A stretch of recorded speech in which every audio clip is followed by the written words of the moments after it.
आप अपने वैल्यू को पहचानिए कि आप क्या है, क्या कर सकते हैं। आप सबसे अलग है लेकिन आप कुछ नहीं कर रहे हैं क्योंकि आपको पता ही नहीं कि आपका वैल्यू क्या है। चलिए, एक बड़े से हॉल में बहुत सारे लोग बैठे थे। वहाँ पे एक बहुत ही बड़ा स्पीकर आने वाला था और सब लोग उन्हीं की बातों को सुनने के लिए वहाँ पे बैठे हुए थे। लगभग 10 मिनट बाद वह स्पीकर स्टेज पे आ जाता है और वह यह बोलता है कि अगर आपने मेरी बातों को ठीक तरह से सुन ली और समझ ली तो आपकी ज़िंदगी बदल जाएगी।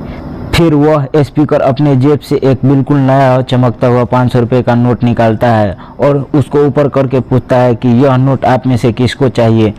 वहाँ पे बैठे सारे लोग अपने अपने हाथ ऊपर कर देते हैं और वह स्पीकर यह बोलता है कि यह नोट मैं आप में से किसी एक को दूंगा, लेकिन इसके लिए आपको थोड़ा वेट करना होगा। फिर वह स्पीकर उस नोट को अपने मुट्ठी में बंद कर लेता है और उस नोट को थोड़ा देर तक मसलता है और वह मसलने के बाद नोट पुराना हो जाता है और नोट में सल पड़ जाते हैं और नोट थोड़ा गंदा सा हो जाता है और एक कोने साइड से थोड़ा फट भी जाता है। अब फिर से वह स्पीकर उस नोट को ऊपर करके पूछता है, अब यह नोट आप में से किसको चाहिए। फिर वहाँ पे बैठे सारे लोग ने अपने अपने हाथ ऊपर कर देते हैं और वह स्पीकर फिर से उस नोट को नीचे ज़मीन पे गिरा देते हैं और 3 से 4 बार पैर रख देते हैं और नोट में थोड़ा मिट्टी भी लग जाता है और नोट पुराना हो जाता है। फिर उस नोट को ऊपर उठा के बोलते हैं, यह नोट आप में से किसको चाहिए। फिर इस बार भी सबके सब लोग अपने हाथ ऊपर कर देते हैं। फिर वह स्पीकर ने उस नोट को फिर से ज़मीन पे नीचे गिरा देते हैं और उस पर 3 से 4 बार पैर से रगड़ देते हैं और उस पर थोड़ा चाय भी गिरा देते हैं। नोट और भी पुराना और गंदा दिखने लगला। कोई भी उस नोट को देखता तो सिर्फ यही कहता कि यह एक बस कागज़ का टुकड़ा है, अब इसका कोई वैल्यू नहीं रह गया। अब फिर से वह स्पीकर उस नोट को ऊपर करते हैं और पूछते हैं, यह नोट आप में से किसको चाहिए। वहाँ पे जितने सारे लोग बैठे थे सारे के सारे फिर से अपने हाथ ऊपर कर देते हैं।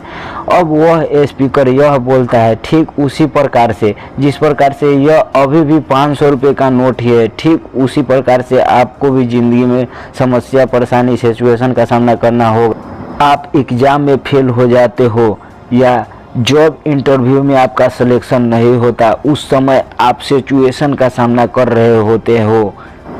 उसके बाद आपको लगने लगता है कि आप सफलता के लायक ही नहीं है। आपको लगता है कि दूसरे लोग आपसे बेटर हैं, आप किसी काम के ही नहीं हो, आपका कोई वैल्यू नहीं है।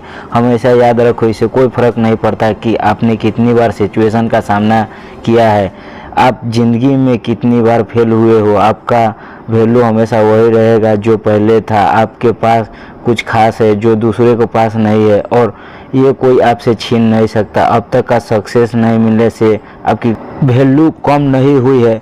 आप अभी भी अपने बारे में कितना भी लो फील कर रहे हैं, उससे कोई फ़र्क नहीं पड़ता। जो आपको अच्छे से जानते हैं, समझते हैं, वो आपको वैल्यू को उतना ही मानेंगे जितना पहले मानते थे। अपनी वैल्यू को समझो और कुछ बड़ा करके दिखाओ। ऐसे ही मोटिवेशनल स्टोरी वीडियो के लिए चैनल को सब्सक्राइब करिए।